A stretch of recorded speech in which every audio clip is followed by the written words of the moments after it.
Fala pessoal, eu sou o Ronaldo com você, seu nerd professor ou seu professor nerd, você decide. O quarto episódio da série Percy Jackson da Disney está no ar. Meu Mergulho para a Morte adapta a Batalha de Santo Luís entre Percy e a Equidna, a mãe dos monstros, um dos momentos mais tensos da história de Rick Riordan.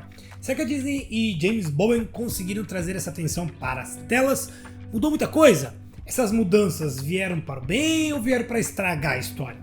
Eu te conto, vem comigo.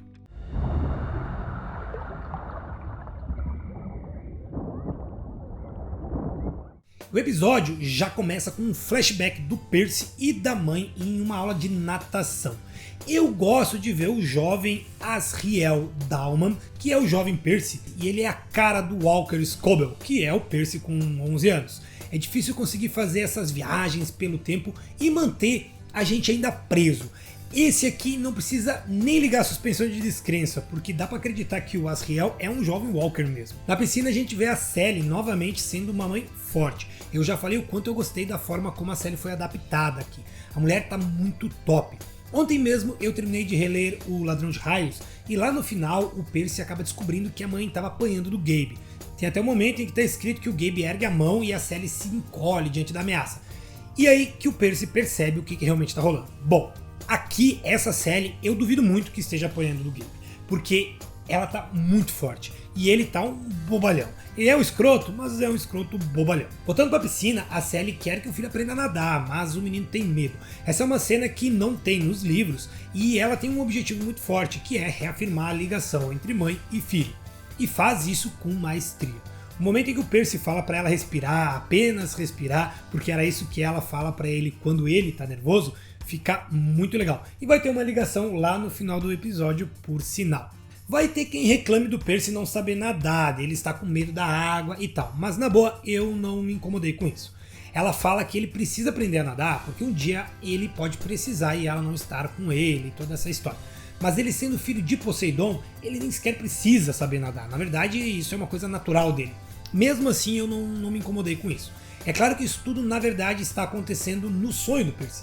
Ele está relembrando enquanto sonha. E nesse momento vem aquela voz misteriosa novamente que ele acredita ser de Hades, falando com ele sobre como os deuses são maus, como eles abandonam os filhos e tudo mais. E eu gostei de como eles estão mostrando esse lugar, um submundo. Nos livros é numa caverna, tem um abismo de onde vem a voz. Aqui é num deserto. Eu acho que a gente vai ver o submundo sendo adaptado não como uma caverna, mas como um deserto. O que pra mim faz sentido. Afinal, que é lugar mais desolador que um deserto? É verdade. O Percy acorda no trem, onde vai conversar com a Annabeth sobre a Thalia. A jovem filha de Atena vai contar um pouco mais sobre a sua relação com a filha de Zeus. Mas o mais legal é a gente ver o Percy pistola com os deuses por não darem a atenção que os filhos precisam, né? Na cabeça dele é isso que é o problema. Mas aí a Annabeth conta sobre ela e a sua família mortal. E a frase dela: não são os deuses que pensam assim. É todo mundo. Mas com eles dá pra saber as regras. É uma inversão do que o Percy sempre acreditou. Ambos são filhos de deuses, mas tem uma diferença gigante na criação. Ele sempre teve a mãe a seu lado. Já a Annabeth viveu com o desdém do pai e da madrasta. Essas interações estão todas nos livros, com algumas pequenas diferenças de quando ou de como são feitas, mas a base tá lá. Mas aí o Grover acorda e ele fica irritado quando não dorme direito. Basicamente como eu fico quando você assiste o vídeo e não comenta e não clica no gostei. Então, nada de deixar o professor irritado, pessoal. Clica agora no gostei, ajuda aí, galera. O YouTube gosta de um gostei. Eu preciso de vocês, me ajuda a levantar o canal. E se está chegando agora, bem-vindo ao canal Nerdsor. Aqui eu te conto tudo que rola no mundo nerd e geek, com análise de filmes, séries, animes e livros. Por isso, já se inscreve e ativa o sino das notificações, que aí o YouTube te avisa sempre que um vídeo novo sair. Ah, e compartilha o vídeo para me ajudar a levantar mais ainda o canal. Conto com vocês. Comenta pra mim aqui embaixo o que você está achando da série até agora. Enquanto os episódios anteriores adaptaram vários capítulos do livro, este se concentra muito no arco de Santo Luís, e é o episódio mais curto até o momento, com apenas 33 minutos. A viagem de trem com os jovens conversando sobre a missão e a profecia leva eles a observarem alguns centauros correndo por um campo. É uma cena que vai ligar com a história que o Grover vai contar sobre o Pan, finalmente por sinal. É aqui que ele fala sobre o sumiço do deus da natureza selvagem e como os homens estão destruindo essa natureza desde o sumiço desse deus. O que eu não gostei aqui foi a Annabeth dando uma de Hermione Granger dos filmes. Ela tinha que se meter para explicar algum detalhe, não precisava. Sério, é o arco do Grover. Ele que tem que dar as respostas, ele que tem que contar as histórias. E no final, ele nem fala que o sonho da vida dele é ser um buscador. E tudo que ele está fazendo ajudando Percy, na verdade, não é só pela força da amizade, mas pelo seu sonho de ser um buscador. Eu acho que lá no final da série, eles vão fazer o Grover decidir que quer ser um buscador, mas só depois da missão. Porque isso é importante para a segunda temporada. Basicamente, a lore do segundo livro envolve o Grover e sua forma de buscador. O que eu acho que decidiram deixar essa decisão do Grover para o final, para que pareça que a amizade entre ele e o Percy é mais forte do que apenas uma parceria de conveniência.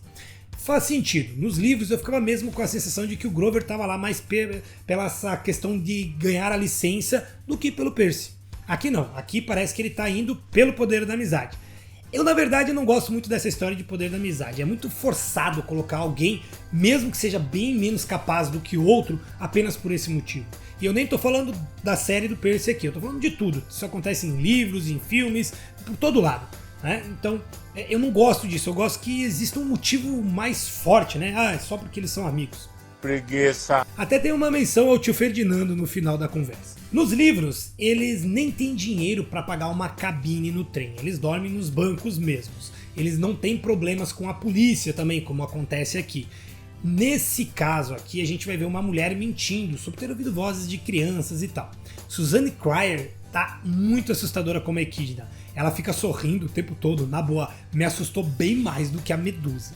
Depois de uma conversa onde o Grover é quem descobre que a mulher não é bem uma mulher graças a cacos de vidro que ela tem em sua roupa, aí ela vai soltar o verbo mesmo sobre o que é ser um monstro, tem até uma questão de família. Essa história sobre quem realmente é um monstro retorna aqui. O Riordan realmente mudou essa questão com relação aos livros. Lá nos livros, monstro era monstro, herói era herói. Aqui temos toda essa questão semântica que está sendo bem conectada ao mundo contemporâneo. A Equidna vai soltar o seu bebê, a Quimera, que vai correr pelo trem como um cachorrinho todo fofinho. Mas a Annabeth ataca primeiro e eles acabam fugindo. Depois de fugirem do trem, os três jovens vão ao Templo de Atena, o Arco de St. Louis. E aqui é interessante que teve uma mudança bem drástica que acaba me incomodando com relação ao Grover. O Grover, ele é capaz de sentir o cheiro de monstros nos livros, e aqui ele perdeu totalmente esse poder. No Arco de St. Louis, eles passam por baixo da terra, pelo subterrâneo, antes de chegar no arco, e ali ele não consegue sentir o cheiro da Equidna, e é assim que ela se disfarça. Aqui na série está totalmente escanteada essa questão do Grover ter capacidade de sentir os monstros, e eu acho que é uma perda muito drástica para a série. Deveriam ter pensado numa forma de adaptar isso. O Arco de St. Louis, no caso, é um santuário construído por um filho da deusa Atena, isso é bem legal. Mas antes eles percebem que o Percy foi atingido por um espinho, e mais tarde eles vão perceber que esse espinho estava envenenado. E aí eles vão tentar curar o cara colocando ele na fonte, todo mundo ficou olhando meio estranho, né? Não deu certo. Depois eles acabam subindo no arco porque eles acham que lá tem um altar de Atena e que nenhum monstro pode entrar num santuário. Só que a Equidna e a Quimera conseguem. Um pouco antes deles entrarem no arco, a Annabeth vai ouvir a Equidna na sua cabeça. E é aqui que ela descobre que a mãe dos monstros recebeu autorização para entrar da própria Atena. Porque a Annabeth desrespeitou, envergonhou a mãe. Lembra da questão da cabeça da Medusa que eles enviaram para o Olimpo? É claro. Nos livros não tem essa história, tá? Não tem essa história de monstros não entrarem em templos, em santuários. E a cabeça da Medusa nem chega ao Olimpo, né? Ela vai ser importante lá no final do primeiro livro. Porém, com as mudanças do Gabe e da Sally, eu acho que não vai ter necessidade da cabeça da Medusa aparecer. Será? E eu não vou te contar por quê, porque é um spoiler muito forte, deixa lá para outro vídeo quando a gente chegar nessa parte. Um detalhe que tem que ser dito, nos livros, a Equidna ela tem um papel bem menor, ela só aparece no topo do monumento. Ela nem tem toda essa conversa sobre monstros e heróis. Também não vemos o Grover e a Annabeth discutindo sobre o que o arco representa. Tudo isso, no entanto, está muito bem-vindo. São pequenas ou grandes alterações que estão encaixando no plot, pensando num tema mais contemporâneo. Mas o clímax da história ainda é bem parecido com os livros. O Percy sobe o arco e é atacado pela Quimera, que na verdade é só um filhote, de acordo com a mãe. Ela explode ali o buraco no topo por onde o jovem vai cair. Agora, o efeito do fogo de CGI ficou uma bosta. Quando a Quimera gospe fogo no Percy, parece que o fogo pega nele, mas quando ele vira, não pegou. Cara, eles precisam melhorar as batalhas muito. Essa aqui ficou muito ruim também. A briga do Percy com o Ares lá na frente já vi que vai decepcionar com toda certeza. Já viu, né? A queda, no entanto, é bem legal. Vemos o rio subindo para salvar o garoto. E embaixo da água aparece uma das Nereides. Aqui deixam ela um pouco de lado, tá? Não tem uma construção sobre ela. Nos livros tem toda, né, uma dramaticidade sobre as Nereides serem do mar, o rio que eles estão ficando muito longe. Nos livros encaixa. Na série pode ser que tivesse ficado um pouco arrastado, então não tem problema. Outra diferença é a luta do Percy em tentar segurar a respiração. Nos livros ele simplesmente respira. E eu acho interessante ver esse desenvolvimento. Como se ele fosse se descobrindo, em vez de só ser natural. Ah, ele respira e pronto. Até porque o Percy na série ele é muito mais resistente com a sua relação a ser filho de um deus. Aqui ele é bem mais humano que Deus. E isso vai fazer sentido lá no último livro, na escolha que ele faz. Eu sempre achei que o desenvolvimento dele nos livros não fazia sentido com a escolha final. Mas esse novo Percy, sim, faz todo sentido. Ah, e sabe a ligação que eu falei da mãe? Nesse momento, a Nereide fala pra ele, respira, só respira. E aí ele lembra da mãe, daquele flashback do início, e então respira e consegue, né, respirar embaixo da água e vem toda aquela parte dele se salvar. E chegamos à cena do próximo episódio, onde vamos ver o Ares chegando finalmente. Eles irão fazer uma side quest, uma missão secundária, por assim dizer, dentro de um parque de diversões abandonado para recuperar o escudo do Ares. Eu ainda tô hypado pra série, apesar das batalhas estarem bem abaixo do que eu esperava, a adaptação tá sendo tão fiel quanto possível e eu espero que continue assim. Um detalhe que me chamou a atenção é que a série tinha sido divulgada para ter 10 episódios, mas na toada atual ela vai acabar com o primeiro livro em 8. Então eu acredito que só teremos mais 4 episódios. E aí, me conta o que você tá achando da série até o momento. Curtiu a Quimera? Eu respondo todo mundo mesmo, todo mundo mesmo. Comenta aí embaixo pra mim. Não esquece de compartilhar o vídeo e curtir também. Um forte abraço e se cuide.